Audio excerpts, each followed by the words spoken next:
Bab 22. Menyampaikan harapan baik kepada keluarga. Siapa ini? Suara seorang pemuda datang dari balik pintu. Ah, saya datang atas nama Tuan Park Sejun. Apa? Mama. Sayang. Bagian dalam rumah menjadi ribut mendengar jawaban Kim Dong Sik. Apa yang terjadi di sini? Saat Kim Dong Sik bertanya-tanya apakah dia harus mendobrak pintu dan masuk. Denting. Kunci pintu terbuka. Dan maaf membuatmu menunggu. Silakan masuk. Seorang pria berusia 20-an membuka pintu dari sisi lain. Adik laki-laki Sejun? Kim Dong Sik memasuki rumah dengan satu set hadiah berupa daging sapi Korea. Rumah itu menunjukkan tanda-tanda usia, tetapi hangat dan terawat dengan baik. Di ruang tamu, ada seorang pria berusia 50-an yang terlihat mirip dengan pria yang membukakan pintu. Ayah Sejun. Tampaknya Ibu Sejun ada di kamar tidur utama karena keributan sebelumnya. Saya ingin memperkenalkan diri secara resmi. Saya Kim Dong Sik, pemimpin Tim 5 di Persekutuan Phoenix. Apa? Persekutuan Phoenix? Tadadadak. Adik laki-laki Sejun, Sedol, buru-buru mulai mencari di smartphone-nya. Anggota guild seperti Phoenix masing-masing akan muncul di TV dan diwawancarai setidaknya sekali. Mereka adalah tokoh-tokoh terkenal, terutama pemimpinnya. Jika dia adalah pemimpin tim Phoenix Guild, akan ada puluhan ribu foto dirinya di internet. Dan setelah menyelesaikan pencariannya, Sedol berganti-ganti antara melihat foto smartphone dan wajah Kim Dong Sik. Ya, itu benar. Ini benar-benar Kim Dong Sik, pemimpin tim 5 di Persekutuan Phoenix. Kalau begitu, Sejun adalah... Tentu saja, saudaraku adalah... Sepertinya keluarga Sejun salah paham dengan situasinya. Saya datang untuk mengantarkan ini atas nama Tuan Park Sejun. Kim Dong Sik buru-buru menyerahkan sebuah amplop untuk menjernihkan kesalahpahaman. Namun, Sejun, Hyong, itu menyebabkan kesalahpahaman yang lebih besar. Itu bukan kemauan. Ini 50 juta won. Apa? Sedol dengan cepat mengeluarkan isi amplop. Apa yang keluar dari amplop itu adalah cek yang mempesona dengan tulisan 50 juta won di atasnya. Tuan Park Sejun meminta saya untuk memberitahu keluarganya bahwa dia baik-baik saja. Dan ini hadiahku. Kim Dong Sik menawarkan set kado daging sapi Korea. Apakah Sejun kita benar-benar baik-baik saja? Ya, dia baik-baik saja. Terima kasih. Sayang. Ayah Sejun, Park Chun-ho, dengan cepat mengambil cek dari tangan Sedol dan berlari ke kamar tidur utama. Setelah Sejun mengirim pesan yang mengatakan dia telah memasuki menara, keluarganya meminta Asosiasi Kebangkitan Korea untuk memeriksa apakah Sejun masih berada di dalam menara saat dia tidak kembali selama lebih dari 3 bulan. Namun, karena masih belum ada kontak setelah 2 bulan, mereka mulai berpikiran negatif.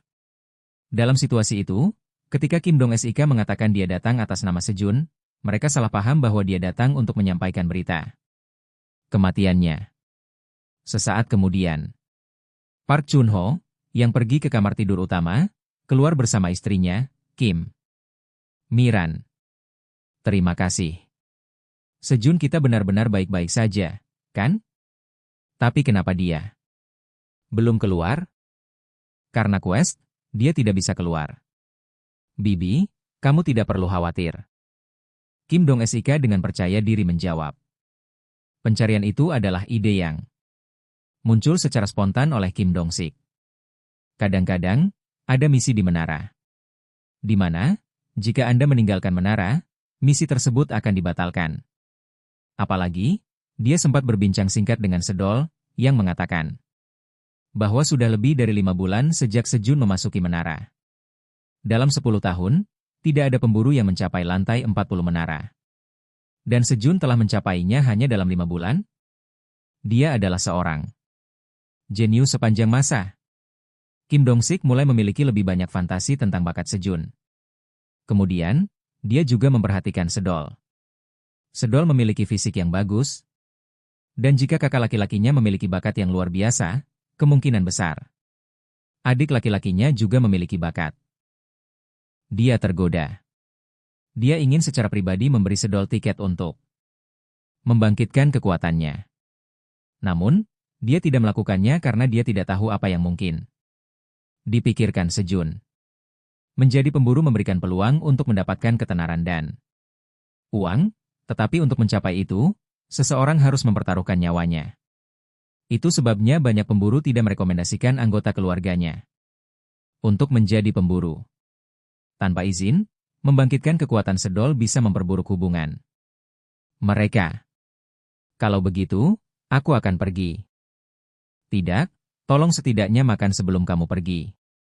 Tidak, aku langsung datang ke sini setelah meninggalkan menara. Keluargaku sedang menunggu. Oh, maaf aku menahanmu. Harap berhati-hati di jalan. Baiklah, aku akan pergi sekarang. Kim Dong-sik meninggalkan keluarga Sejun dan keluar dari rumah. Deru. Kontrak milik Kim Dong-sik mulai menyala dengan api biru, menandakan kontrak telah terpenuhi. Itu adalah api magis, jadi tidak membakar apapun. Misi selesai. Kamar. Kim Dong-sik menyalakan mobilnya dan pulang. Sekarang, saatnya mengambil tomat ceri ajaib dan mengamankan posisinya sebagai kepala keluarga. Hari ke-161 terdampar. Begitu dia bangun, dia menandai garis di dinding sebelum mencuci wajahnya. Mereka pasti sudah menerimanya, kan? Sejun memikirkan keluarganya. Tentunya, tomat ceri ajaib telah dikenal di luar, sehingga mereka akan tahu bahwa dia masih hidup. Jadi, dia ingin mengirim uang untuk memberitahu mereka bahwa dia benar. Benar baik-baik saja. Pada saat itu, berdengung. Lebah beracun sibuk terbang di dekat batang jagung yang tinggi. Hah? Saat Sejun mendekat, dia melihat bahwa batang jagung, yang sebelumnya tidak dia perhatikan karena tumbuh seperti rumput liar, sekarang memiliki bunga yang mekar di ujungnya. Selain itu, kecambah kentang benih yang dibelinya dari toko benih juga tumbuh. Maafkan aku, teman-teman. Belakangan ini aku jarang memperhatikanmu. Swos. Sejun buru-buru membasuh wajahnya dan menyirami jagung dan tauge. Meminta maaf. Berkat itu, kelinci juga mulai bekerja begitu mereka bangun. Dari 200 benih jagung, 139 telah tumbuh, dan dari 400 benih kentang, 282 kecambah telah muncul. Tingkat perkecambahan benih yang dia beli dari toko benih tampaknya tetap sekitar 70%. Aku perlu mengamati mereka lebih banyak lagi. Sejun menyiram jagung dan kentang yang sedang tumbuh dan menyiapkan sarapan. Menu sarapan hari ini adalah irisan ubi kering yang kemarin dijemur, dan wortel. Dia telah membalik irisan ubi sebelum tidur untuk memastikannya kering dengan baik. Sejun mengambil ubi kering dengan jarinya untuk melihat apakah sudah kering dengan baik. Itu kering dengan baik di luar, jadi tidak menempel di tangannya. Bagus. Sejun puas dan memasukkan ubi kering ke dalam mulutnya. Mengunyahnya, aroma unik dari ubi jalar kering dan rasa manis yang pekat dari uap air yang dijemur menyenangkan selera Sejun. Dan tekstur kenyal khas ubi kering menambah kenikmatan saat menyantapnya. Kelinci, setelah menghabiskan wortelnya, menatap Sejun dengan mata penuh harapan, seolah bertanya apakah mereka boleh makan makanan baru itu. Sejun mengangguk, dan kelinci bergegas menuju ubi kering. Dengan ekspresi gembira, kelinci mulai memakan ubi kering, tampaknya dimabukkan oleh rasa manis yang meningkat. Administrator menara bertanya apakah Anda lupa sesuatu. Saya mendapatkannya.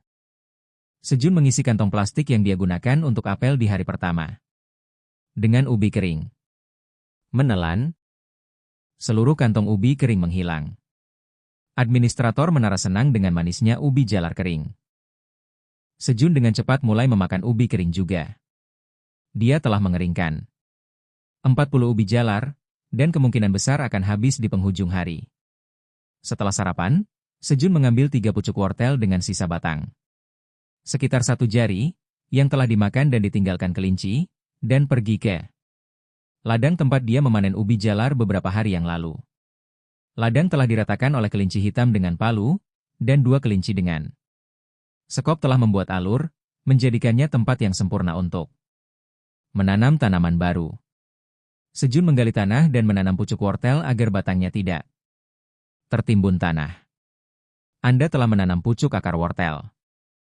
Kemungkinan akar wortel bertahan meningkat karena efek seed sowing LV. 2. Kemahiran menabur benih LV2 meningkat sangat sedikit. Setelah secara tidak sengaja menemukan bahwa pucuk wortel dapat bertunas sendiri, Sejun melarang kelinci memakan pucuk tersebut. Dia menanam sekitar 3-5 pucuk wortel yang ditinggalkan kelinci setiap hari. Tentu saja, beberapa wortel yang ditanam sebelumnya bersiap untuk berbunga dan menghasilkan biji. Saat menanam wortel ketiga, kemahiran menabur benih LV2 meningkat sangat sedikit. Kemahiran menabur benih LV2 terisi, dan levelnya meningkat. Oh, level skill seed sowing meningkat. Inilah hebatnya bercocok tanam. Saat Anda bekerja keras, sedikit demi sedikit, itu menumpuk dan memberikan imbalan yang tidak terduga. Hari ini adalah pagi yang bermanfaat lainnya. HM, HM, HM. Sejun menyenandungkan lagu saat dia mulai memanen tomat cherry. Saat memanen tomat cherry, Anda mendapatkan 1 ml madu dari bunga tomat cherry. Kemahiran peternakan lebah LV2 meningkat sedikit. Anda mendapatkan 1 ml madu dari bunga tomat cherry. Kemahiran peternakan lebah LV2 meningkat sedikit. Mengapa tidak ada madu dari bunga jagung? Sejun dengan jelas melihat lebah madu beracun sibuk datang dan pergi ke bunga jagung, tetapi tidak ada pesan yang mengatakan bahwa dia telah mendapatkan madu bunga jagung. Apakah tidak ada madu di bunga jagung? Saat Sejun bertanya-tanya apakah ada madu di bunga jagung. Bing! Bing! Kelinci hitam itu mendekat dengan penuh kemenangan. Lihat ini. Saya naik level. Sepertinya dia telah menangkap piranha dan naik level lagi. Pada tingkat ini, bukankah dia seorang tukang daging piranha? Hah? Sejun memperhatikan ubi kering yang tergantung di pinggul kelinci hitam saat berjalan. Tampaknya menempel pada kelinci saat dia makan sebelumnya. Puhahaha. Apa kau menyimpan ini untuk nanti? Sejun mengeluarkan ubi kering yang menempel di pinggul kelinci hitam. Duduk. Rasanya seperti ada sesuatu yang robek. Bing. Kelinci hitam itu menjerit, mungkin karena tersengat.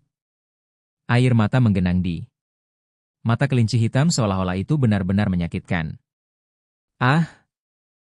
Melihat ubi kering di tangan Sejun, bulu hitam menempel di atasnya. Maaf. Bing. Kelinci hitam itu berbaring di pangkuan Sejun dengan ekspresi tersiksa. Sakit? Jadi tepuk aku dengan cepat. Oke. Berdebar. Berdebar. Berdebar. Sejun menepuk pantat montok kelinci hitam itu dan istirahat sejenak. Dan tepat ketika dia akan bersiap-siap. Tuh. Sebelum lebah madu beracun memasuki sarangnya, ia meletakkan sesuatu yang tampak seperti permen kuning di tangan Sejun. Anda telah memperoleh 10 gram rumpun serbuk sari bunga jagung. Kemahiran peternakan lebah LV2 sedikit meningkat. Kumpun serbuk sari bunga jagung. Tampaknya lebah madu beracun datang dan pergi ke bunga jagung karena serbuk sari ini bukan madu. Sejun meletakkan gumpalan serbuk sari bunga jagung dari tangannya ke mulutnya untuk memeriksanya. Mulus. Begitu masuk ke mulutnya, gumpalan serbuk sari bunga jagung meleleh di air. Liurnya seperti permen kapas. Ini manis. Saat Sejun tersenyum. Tuh. Tuh. Tuh. Anda telah memperoleh 10 gram rumpun serbuk sari bunga jagung. Kemahiran peternakan lebah LV2 sedikit meningkat. Lebah madu beracun menempatkan masing-masing 1 rumpun serbuk sari bunga jagung di telapak tangan Sejun dan kembali ke sarangnya. Sebelum dia menyadarinya, satu tangan Sejun penuh dengan 15 rumpun.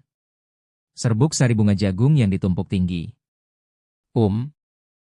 Saat Sejun memasukkan rumpun serbuk sari bunga jagung lainnya ke dalam mulutnya untuk menikmati rasanya. Aku kembali, meong. Theo kembali setelah menyelesaikan acara terjual habis ketiga dan tugas. Sejun.